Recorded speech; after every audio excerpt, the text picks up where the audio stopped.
reading from the Holy Gospel according to Luke, chapter 11, verses 47 to 54. The passage is taken from the Message version of the Bible. You are hopeless. You build tombs for the prophets and ancestors killed. The tombs you build are monuments to your murdering ancestors more than to the murdered prophets. That accounts for God's wisdom saying, I will send them prophets and apostles, but they will kill them and run them off. What it means is that every drop of righteous blood ever spilled from the time earth began until now, from the blood of Abel to the blood of Zechariah, who was struck down between altar and sanctuary, is on your heads. Yes, it's on the bill of this generation, and this generation will pay. You are hopeless, you religious scholars. You took the key of knowledge, but instead of unlocking doors, you locked them. You won't go in yourself, and you won't let anyone else in either. As soon as Jesus left the table, the religious scholars and Pharisees went into a rage. They went over and over everything he said, plotting how they could trap him in something from his own mouth. The Gospel of the Lord.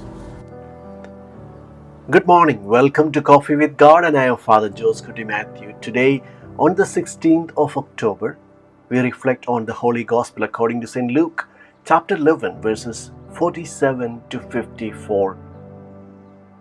And the theme for today's Liturgy of the Word is becoming a prophet or apostle is dangerous.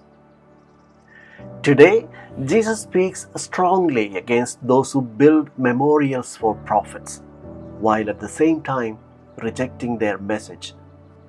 It is easier to honor a prophet of the past than to listen to a prophet in the present.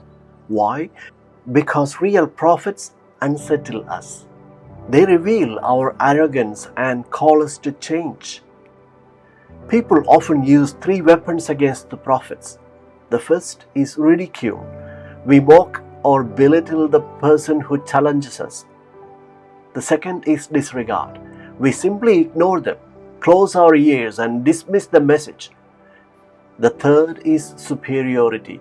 We shield ourselves with pride, saying, "Who are you to correct me?"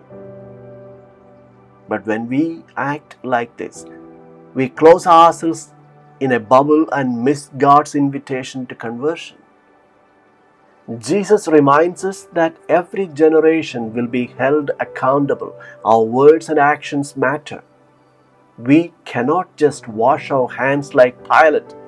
We are responsible before God and before our brothers and sisters.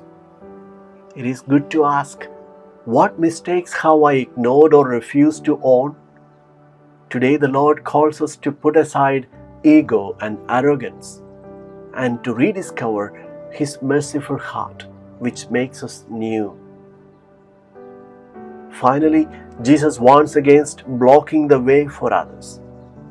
Sometimes, without realizing it, we put ourselves at the center and draw people to ourselves rather than to Christ. We must remember that Christianity is not about following personalities, but about following Jesus. Our task is simple. Live with humility, pray with sincerity, and keep pointing others to Him. Let us then ask for the grace of simplicity, courage, and accountability. May we honor the prophets not only with words or memorials, but by welcoming their call to live in truth, justice, and love.